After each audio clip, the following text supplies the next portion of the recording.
Today, in information you may find mildly interesting, but will hopefully never need, defending stairs. I don't know why that silly video idea came to my mind, but it did, and then I had to get it out. So, yeah. First off, quick disclaimer, all right? This is for entertainment purposes. You know, whether it be for your fictional writing or thought experiments, whatever. And whenever I say you, I mean it in the sense of one, as a hypothetical person, not you specifically, all right? So, let's just let the cat out of the bag right from the get-go. If you are at the top of a staircase and there's someone or something trying to come up and threatening you, a spear is very useful. And this is exactly the right design for this hypothetical scenario.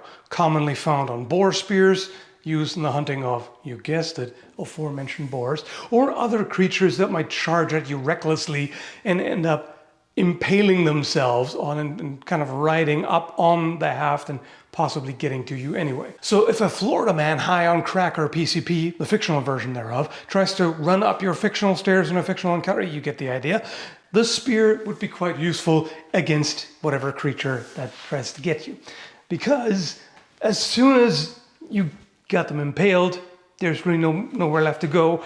You have the high ground, which is not as useful as they suggest in Star Wars, but still useful because you can drive your body weight down like this and really make sure that sucker doesn't get out. Because this is really where the high ground makes a difference. When someone tries to get up the hill that you're defending and you can make gravity work against them. Obviously, gravity works against everyone all the time, but you get the idea. Going up is a bit harder than down. In this case, thrusting downward, a reverse grip actually makes practical sense. And one can even hold on to the end of the haft like this, kind of cupping it to be able to drive back more effectively. And also, this way, as you pull it back, you have a very good idea of where it is without having to look at it because you know where your arm is, right? I mean, you might still hit the wall with your arm, I suppose, but it's just a little bit of an extra help, right? So thrusting down like this with a sliding thrust would work quite nicely.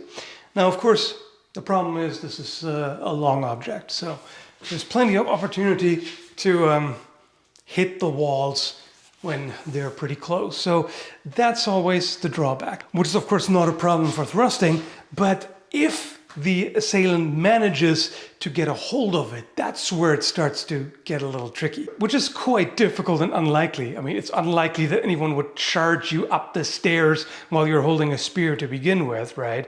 But if it were to happen, and if they got a hold of the spear, you're in trouble. And depending on where in the building you are and where the attack is coming from, you might have to move from point A to point B, which is a little bit more difficult while you're carrying a full-sized spear at least.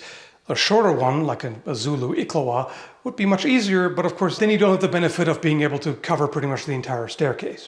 Quick shout out to my patrons and YouTube members. They really make a big difference, especially because I'm just too picky with sponsorship offers.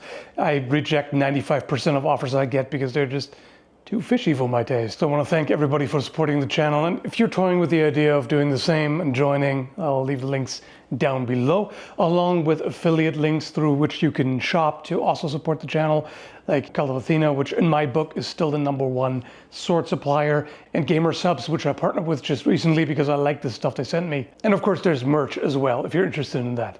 What's more practical in confined spaces? Some kind of short sword, or in this case, a knife. This would be quite useful because you have a guard. Could be useful in case someone's trying to swing a baseball bat at you or whatever. You can defend with that without having to worry too much about getting your fingers crushed. And this is much more maneuverable. This is still not a whole lot of space, so there may still be plenty of thrusting involved, but you can. You know, there is definitely some room for it if you're being careful. Obviously damaging the walls is not a concern, but getting the blade stuck on them is, or if it's in a castle, hitting the stones, that can really mess with the blade. So that's definitely something to keep in mind. And in this case, it's good to have either a double-edged blade or some kind of false edge, like in this case, because you might have to cut over top. You know, they have a weapon in front of them and you try to target the head. The head is, of course, much easier to reach for you when you have an elevated position. So this might be quite useful. Why am I using a thumb grip here? Just because it opens up different angles that you don't have as much here.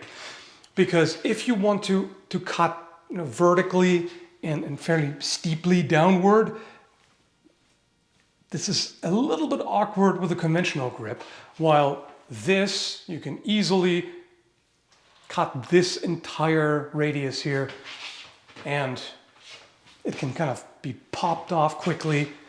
And for the other hand, a shield would be a great idea. Now, this could be played one of two ways. It could either be a particularly large shield, think something like a scutum or what would be called a tower shield in fantasy scenarios that you just pretty much just put down on the ground. You hold it, but you can rest it on the top stair and you can just work behind it and you're perfectly covered, which in and of itself is great, but again, cumbersome to move around with. And with some types of shields, there might be a risk of it being grabbed.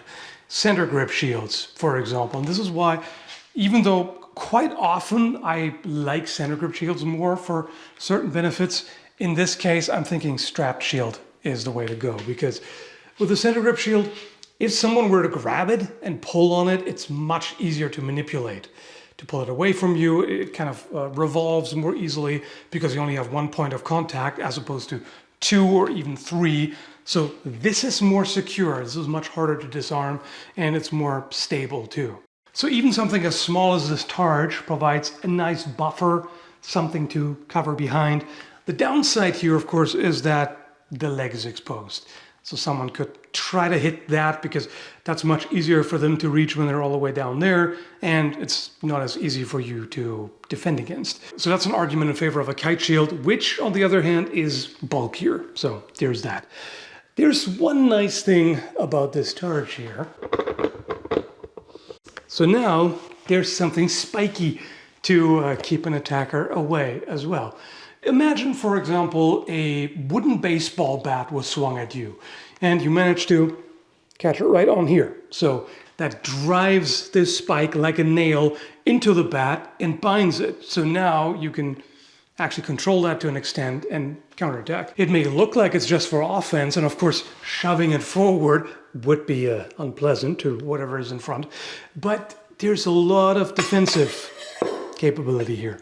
Like anything that hits the shield and might slip off and potentially endanger your leg, for example, it's going to be caught that way. I suppose you could present a smaller target, not expose your leg by kneeling down, but of course the problem with that is now you can't move around as easily. Not that there's much space, but the legs do a lot. Even when just swinging a sword, there's plenty you do with the legs to power it, and even if you just take half a step back or something, just to maneuver a little bit, give yourself some space, that's already pretty useful. So this may be riskier than it looks. Of course, the defender doesn't have to have a sword, but there are some benefits to it. Particularly, a blunt weapon can be caught and grabbed more easily. Not that anyone would just reach for a flanged mace being swung, of course, but if in any kind of situation, like let's say the attacker dodged the one swing and then quickly moves in, tries to grab it, it's a little bit easier to grab and keep a hold of a stick or baseball bat or the haft of a warhammer, mace, or what have you, than it is a blade. You can twist the blade and kind of wrench it out of the hand, so that wins in this regard. All right, not much more to be said. Depending on the scenario, if there are firearms involved, it would make the most sense for the defender to have a firearm with a bayonet at the end, so you have essentially a spear, just a shorter one, and you can still shoot, which is kind of handy. But yeah, overall, I think these are some pretty good options for this hypothetical scenario. Hope you found this entertaining. Thanks for watching, and take care, folks.